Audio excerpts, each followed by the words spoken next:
Мына Павлодардың Ертіс ауданында бір неміс егін еккен бидай 40 гектар жері бар. Соған жаңағы қайбір жылдары Қазақстанның солтүстік жақтарын шегіртке басты.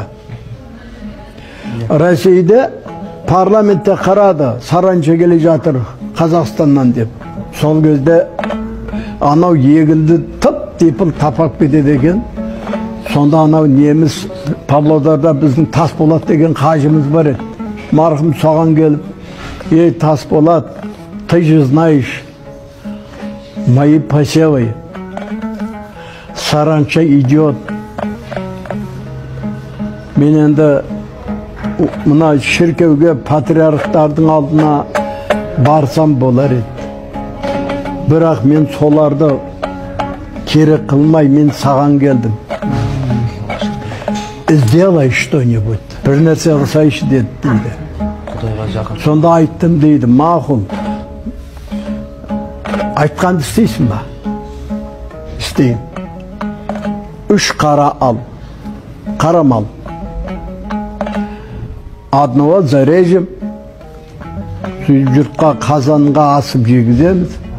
Ана екеуінің адрестерін көрсетеміз. Қай жерде кім бар, мұқтаж адамдар таратамыз. Жақсы. Ол 4-еуін алыпты дейді. Сөйтіп, біреуін сойып, қазанға астық дейді. Ол енді ет пісіп атқанда, қалтан қалғандарын да сойып, жан-жақтарға бәріне таратып шықтық дейді. Ет піскенше. Етті жеп, көппен бірге бата қылып, кейін жайнамаз алып, жердің басына бардым дейді. Ей жаратқан Алла, мынау бәндең менің алдыма келіп тұр. Менің қолымда ештеңе жоқ қой. Мен не дей алам? Егер сен бұйрық берсең, әмірің жүрет, бұл егінді шегірткеге талатпауға сенің құдіретің жетеді. Мына байқұстың істеген мына қол қайырын жерде қалдырма, Құдая. Қабыл қыл деп дұға қылдым дейді. Сөйтіп бір күні келді дейді. Кругом сиели деп айтады дейді. Майындағы қазекеңдердің егіндерін Құдай деп еккен егін түгі қалмаған. Тып-типыл қара жер қалған ғой. Жеп қояды.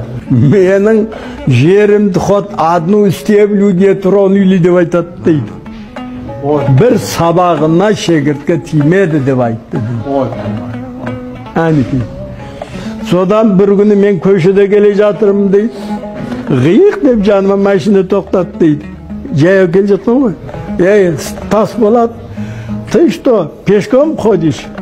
Мә, машина кілтіме маған тастап кетті дейді. Әнекей. Әлі енді Құдай тағалаға берсең, Аллах Тағала қарыздар қалмайды ғой. Біз бәндеміз ғой сол. Жетпей қалады, өтпей қалады деген сияқты ойға барады.